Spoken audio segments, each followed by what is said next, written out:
ప్రస్తుతం మనతో పాటు ప్రముఖ ఆధ్యాత్మికవేత్త ఆస్ట్రోన్యూమరాలజర్ జయప్రద గారు మనతో ఉన్నారు. మేడంతో మాట్లాడదాం. నమస్తే మేడం. నమస్తే అమ్మా. శ్రీమాత్రే నమః. జూలై నెల 2026 సింహరాశి వాళ్ళకి విశేషంగా ఏ విధంగా కలిసి వస్తుందంటారు? ఈ మాసం శుభ అశుభ ఫలితాలు ఏ విధంగా ఉంటున్నాయి?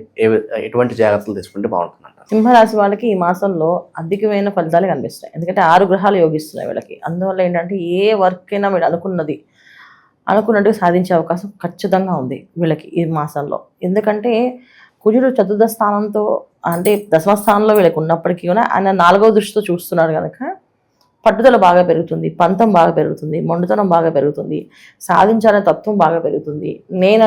అంటూ కనిపించాలి ఎదుటి వాళ్ళకి, నాకంటూ ఒక గుర్తింపు కావాలనే కోరిక, ఇవన్నీ బ్రహ్మాండంగా ఈ సింహరాశి వల్ల పెరుగుతాయి. జనరల్గా వీళ్ళకి అలాంటి లక్షణాలు ఉన్నప్పటికీ కూడా బయటపడరు. సరేలే పోన్లే వాళ్ళ పేరు వేసుకుంటున్నారా, వేసుకోండి, ఏం చేసుకోండి అని చెప్పి బిహైండ్ నుండి వర్క్ చేస్తుంటారు, ముందుకు రారు.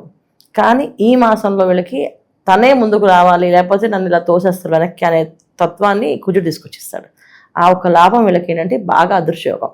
ముఖ్యంగా విద్యార్థులకి ఇది బాగా మంచి రాణింపు అనమాట. ఎంత రాణింపు అంటే ఏదైతే రాస్తున్న సివిల్స్లో ర్యాంక్స్ వచ్చే అవకాశం, వాళ్ళు మొత్తం పాస్ అయ్యే అవకాశం, దాన్ని కొట్టే అవకాశం అన్ని బ్రహ్మాండంగా వీళ్ళకి కనిపిస్తున్నాయి విద్యార్థులకి. వైవాహిక జీవితం పరిస్థితి ఏంటంటారు? వివాహ విషయంలో ఏంటంటే వివాహాలు అయ్యే అవకాశం కనిపిస్తుంది. కానీ ఇక్కడ వివాహం అనేప్పుడు ఏమవుతుందంటే కాస్తంత అమ్మాయికి అయితే కొంచెం గట్టిగా అగ్రెసివ్గా ఉండే అత్తగారు రావడం, అబ్బాయికి అయితే ఫ్యామిలీ కొంచెం అగ్రెసివ్గా ఉండే ఫ్యామిలీ నుంచి అమ్మాయి రావడం, ఇది జరుగుతుంటుంది. అంటే ఫ్యామిలీలో ప్రతి ఒక్క విషయాన్ని ఎమోషన్గా ఫీల్ అయిపోయి బాగా రియాక్ట్ అయ్యే అవకాశం కనుక పెళ్లి సంబంధాల విషయంలో పెళ్లి విషయంలో వీళ్ళు కాస్త వాళ్ళ పర్సనల్ చార్ట్లో కూడా యోగా ఉందని చెక్ చేసుకుని వెళ్ళాలి. అందుకని ఇక్కడ ఎంత చేస్తున్నా ఎప్పుడైతే చతుర్థ దృష్టితో కుజుడు చూస్తున్నారో అది అక్కడ కాస్తంత అగ్రెసివ్గా మారే అవకాశం ఉంటుంది. అంటే కొంచెం పంతము, మొండితనము, ఏదైనా వస్తే పట్టు విడుపులు అనేది లేకుండా ముందుకు వెళ్ళే అవకాశం ఎక్కువగా ఉంటుంది. జనరల్గా ఏదైనా గొడవ వచ్చింది అనుకోండి, దాన్ని సరే ఓకే ఆ విషయంలో కాదు ఈ విషయంలో అయిందని కాంప్రమైజ్ అవుతారు. కానీ ఈ టైంలో ఏంటంటే ఆ కాంప్రమైజ్ అయ్యే అవకాశమే ఉండదు. అది మొత్తం గొడవ కాస్త పెద్ద గొడవే అవుతుంది. అందువల్ల ఏంటంటే వివాహాల విషయంలో నేను అంత ఖచ్చితంగా సింహరాశి వాళ్ళకి వివాహం అయిపోతుందని చెప్పను, జాగ్రత్త పడమని చెప్తాను. రెండోది ఏంటంటే సంబంధాలు వాళ్ళ జాతకంలో ఒకవేళ పర్సనల్ చార్ట్లో కనుక బ్రహ్మాండంగా యోగం ఉందంటే ముందుకు వెళ్ళచ్చు. కాకపోతే ఏంటంటే కాస్త ఆచితూచి వెళ్ళడమే బెటర్. ఇక కుజుడు మారే వరకు 45 days కుజుడు ఉంటుంది వీళ్ళకి. ఈ 45 days కుజుడు మార్పు అనేది జరిగిందంతా అప్పుడు వీళ్ళు వివాహ ప్రయత్నం చేస్తే అది బ్రహ్మాండంగా ఫలిస్తుంది, ఫలితాలు కూడా బాగుంటాయి. దూర ప్రయాణాలు చేసే వాళ్ళకి ఏదన్నా సూచన ఉందా? దూర ప్రయాణాలు ఎప్పుడు జాగ్రత్తగానే వెళ్ళాల్సిందే. ఎందుకంటే ఇక్కడ రాహుకేతులు ఇద్దరు ఉండడం వల్ల ప్రయాణాలు వస్తాయి. విదేశీ ప్రయాణాలు కూడా వచ్చే అవకాశం ఎక్కువగా ఉంటాయి. విదేశాలకు వెళ్ళే అవకాశం కూడా ఉంటుంది. ఒక్కొక్కసారి రాహువు కేతువు మనకి మంచి చేస్తారు, చెడు చేస్తారు. అయితే మంచి చెడు అనేది మనం ఆలోచించే విధానంలో ఉంటుంది. రెండోది మన జాతకంలో ఉండే యోగం బట్టి ఉంటుంది. సో మనకి రాహు యోగకారు కూడా ఖచ్చితంగా రాహు ఉన్నంతకాలం విదేశీ యోగాలు వీళ్ళకి బాగుంటాయి. మన జాతకంలో రాహు యోగకారకుడు కాదంటే ఇప్పుడు విదేశీ యోగం వచ్చినా అది కొంచెం అక్కడ పని ఒత్తిడి ఎక్కువగా ఉండటమే, పని వల్ల ఎక్కువ కష్టపడమే, డబ్బు కొంచెం ఆటంకాలు ఇబ్బందులు పడటమే అనేది జరుగుతుంటుంది. అందుకే విదేశీ ప్రయాణం పర్సనల్ చార్టే, మళ్ళీ పర్సనల్ జాతకాన్ని చూసుకొని వెళ్ళడమే బెటర్. కానీ గోచరీత్యా వెళ్ళకూడదు. తర్వాత వ్యాపారంలో ఉండే వాళ్ళకి అభివృద్ధి అనేది కనిపిస్తుంది. మొండితనం అనేది రావడం వల్ల ఏంటంటే అక్కడి నుంచి దాన్ని ఎక్స్పాండ్ చేయడమో లేదా తీసేసి కొత్తగా పెట్టడమో డెవలప్మెంట్కి వెళ్ళడమో ఈ ఆలోచనలు బాగా పెరుగుతాయి.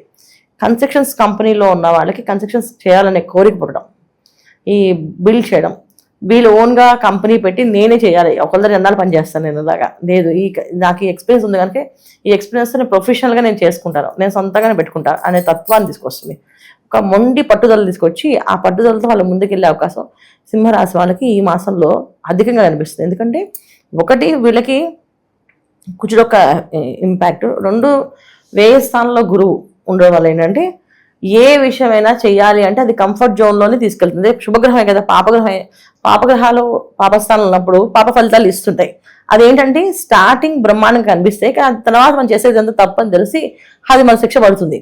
కానీ ఎప్పుడైతే శుభగ్రహాలు పాపస్థానాలు ఉన్నప్పుడు ఏం చేస్తే సరే మంచి చేస్తాయి ఫైనల్గా. ఎందుకంటే ఇప్పుడు ఒక ధర్మాత్మ దగ్గరికి వెళ్ళి నేను ఇది చేస్తా, అది చేస్తా, ఎలా చేస్తా, అది చేస్తానంటే సరే నువ్వు చేస్తా అన్నావు, చెయ్యి, దానికి నేను ఎంత ధర్మమో ఎంతవరకు చేయాలో అంతవరకు నేను పరిధిస్తాను అని చెప్పి ఆ పరిధి ఇస్తాడు.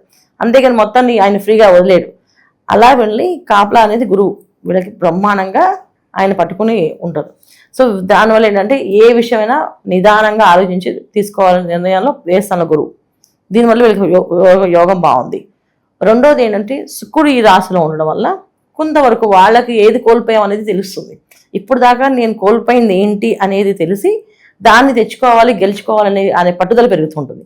ఇది బ్రహ్మాండంగా వీళ్ళకి సింహరాశి వాళ్ళకి ఈ మాసంలో ఇలాంటి ఫలితాలు ఈ మాసంలో ఉన్నాయి. వ్యతిరేక ఫలితాలు అంటే ఏం చెప్తారు? ఏ విషయాల్లో ఎక్కువ జాగ్రత్తగా ఉండాలి? ఖచ్చితంగా శని భగవాన్ ఒక తత్వం వల్ల వీళ్ళకి వచ్చే ప్రాబ్లం ఉంటుంది. తర్వాత రాహు ఒక ప్రమాదం, ఇది ఒకటి. ఏదైనా ఈ పట్టుదల, కోపము, పంతము ఒక్కొక్కసారి జాతకంలో పర్సనల్ చార్ట్లో యోగం లేకపోతే ఈ పట్టుదల పంతం అనేది కొంచెంత అహంకారంగా మారే అవకాశము, గర్వంగా మారే అవకాశము, మొండితనంగా మారే అవకాశం ఉండి కొంచెం రాంగ్ స్టెప్ వేసే అవకాశం ఉంటుంది. ఈ రాంగ్ స్టెప్ పడేది అది కొంచెం బలంగా గట్టిగా దెబ్బతింటుంది. దీనికోసం వీళ్ళు కొంచెం జాగ్రత్తగా ఉంటే 100% జాతకం చూపించుకోవాలి.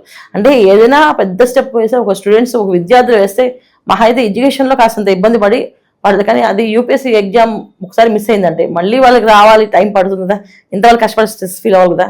సో దాని విషయంలో ఏంటంటే పర్సనల్ చార్ట్ని, జాతకాన్ని చూపించుకుంటే జాతకంలో తీసుకోవాల్సిన పరిహారాలు ఏవైతే ఉన్నాయో అవి తీసుకుంటే కనుక ఈ మాసం గోచార ఫలితాల్లో 100% వీళ్ళకి మంచి మార్క్స్ ఉన్నాయి కనుక పర్సనల్ చార్ట్లకు అన్ని మార్క్స్ మంచిగా ఉంటే 100% సాధిస్తారు. ఒకవేళ పర్సనల్ చార్ట్లో ఏమైనా ప్రమాదాలు ఉన్నా, వీళ్ళు దశలు బాగాలేకపోయినా దీనివల్ల కాస్తంత ఇబ్బంది, ఈ అగ్రెసివ్ తత్వం అనేది కొంచెం రాంగ్కి వెళ్ళే అవకాశం ఉంది. అందుకే జాగ్రత్తగా ఉండాలి. స్థిరాస్తులు, చరాస్తుల విషయానికి వస్తే మరి ఏ విధంగా ఉంటుంది? ఆస్తులు అనేది వీళ్ళకి వస్తాయి కానీ కొంచెం ఆలస్యంగా వస్తాయి. ఎందుకంటే దశమస్థానంలో కుజుడు ఉండడం వల్ల కొంచెం అగ్రస్తత్వం ఉంటుంది. కానీ రావడం అనేది వ్యయస్థానంలో గురువు ఉన్నారు కదా, సో గురువు ఉన్నంతకాలం కాస్తంత ఆలస్యం అవుతుంది. కొంత తొందరగా ఇచ్చేది ఉండదు. పైగా శని భగవాన్ ఒక తత్వం వీళ్ళ మీద పనిచేస్తుంది, ఇంకా రాహు ఒక ప్రమాదం ఇంకా పనిచేస్తుంది. దీనివల్ల కాస్తంత వీళ్ళకి మాయలో పడే అవకాశం, మోసపోయే అవకాశం, మళ్ళీ దాన్ని వాయిదాలు వేసుకోవడం బెటర్. దానికోసం పోరాడకూడదు. ఎందుకంటే కేతు ఉన్నంతకాలం దాని ఆపోజిట్లో రాహు ఉంటాడు. సో రాహు ఉన్నంతకాలం మనం ప్రమాదాన్ని మన ముందు ఉన్నట్టే. ఆ ప్రమాదం ఎలా వస్తుంది, ఎప్పుడు వస్తుందో తెలియదు. ఇప్పుడు రోజు రోడ్డు మీద మనం ప్రయాణం చేస్తున్నాం, రోజు యాక్సిడెంట్ అవ్వదుగా, ఏదో ఒక రోజు యాక్సిడెంట్ అవుతుంది. అది ఆ రోజు మనం ఏ దృష్టితో వెళ్ళామో, ఏ ఆలోచనతో వెళ్ళామో తెలియదు. కానీ మనం మాత్రం మామూలు ఆలోచనతో వెళ్తాం అనుకుంటాం, కానీ జరిగే ప్రమాదం జరుగుతుంది. అందుకని ఆస్తులు, స్థిరాస్తుల కోసం పోరాడకూడదు, కాస్త అంత వదిలేయాలి. ప్రస్తుతం ఆ రాహు కేతు ఒక ప్రమాదం నుంచి బయటపడే వరకు దాని జోలికి వెళ్ళకూడదు. మిగతా విషయాల్లో వీళ్ళకి అన్ని యోగాలు కలిసి వస్తున్నాయి, బాగున్నాయి. ఇక వీళ్ళు ఎలాంటి పరిహారాలు చేసుకోవాలి? ఎవరిని ఎక్కువగా ఆరాధిస్తున్నారు మేడం? వీళ్ళు ఖచ్చితంగా సూర్య భగవాన్ని ఆరాధించాలి. ఇప్పుడు రేపు వచ్చే గురు పౌర్ణమికి సూర్య ఆరాధన, సూర్య సంబంధించిన అరుణ పారాయణం ఇంట్లో చేసుకోవడం, తర్వాత నవగ్రహ హోమము, నవగ్రహ శాంతి పూజ, ఇవి జపాలు చేయించుకోవడం వల్ల వీళ్ళకి మంచి అదృష్ట యోగాలు ఉన్నాయి. ఎందుకంటే సప్తమ స్థానంలో రాహు ఉండడం వల్ల రాహుకేతులు ఒక ఇబ్బంది ఎప్పుడు ఉంటుంది వీళ్ళకి. అదొక వలయంలో ఉన్నట్టే. మనం ఇంకా ఆ వలయం నుంచి బయటకు రాలేం. మనకి ఎన్ని గ్రహాలు బాగున్నప్పటికీ ఒక గ్రహం మనకి నెగిటివ్గా ఉన్నప్పుడు ఆ నెగిటివ్ ఇంపాక్ట్ ఆరా అనేది మొత్తం కనిపిస్తుంటుంది, ప్లానెటరీ అంతా. సో దానివల్ల ఏంటంటే ఎంత చేసినా మళ్ళీ ఆ లాస్ట్ మూమెంట్లో వాళ్ళకి ఒక బాధ, ఒక అశాంతి అన్ని మిగులుతుంటుంది. దీనికోసం నవగ్రహ శాంతి ఈ సంవత్సరం అంతా, ఈ మాసం అంతా నవగ్రహ శాంతి పూజ చేయించుకోవడం, నవగ్రహ హోమం చేయించుకోవడము, ఆదిత్య హృదయం పారాయణ చేయించడము, లేదా అరుణ పారాయణ చేయించుకోవడం, ఇంట్లో చక్కగా లక్ష్మీ గణపతి హోమం చేయించుకోవడం, ఇలా చేయించుకోవడం వల్ల వీళ్ళకి అదృష్ట యోగా కనిపిస్తున్నాయి. ప్రతిరోజు సూర్య భగవానికి, సూర్యుడికి రాగి పాత్రలతో నీళ్లు అర్ఘ్యం వదలడం వల్ల వీళ్ళకి మంచి జరిగే అవకాశం 100% ఉంది. ఇది చేసుకోవాలి. ఓవరాల్గా ఈ రాశి వాళ్ళ గురించి ఈ నెల ఎలా ఉండబోతుందో మంచి విశ్లేషణ అందించారు. ధన్యవాదాలు. నమస్తే అమ్మా. శ్రీమాత్రే నమః.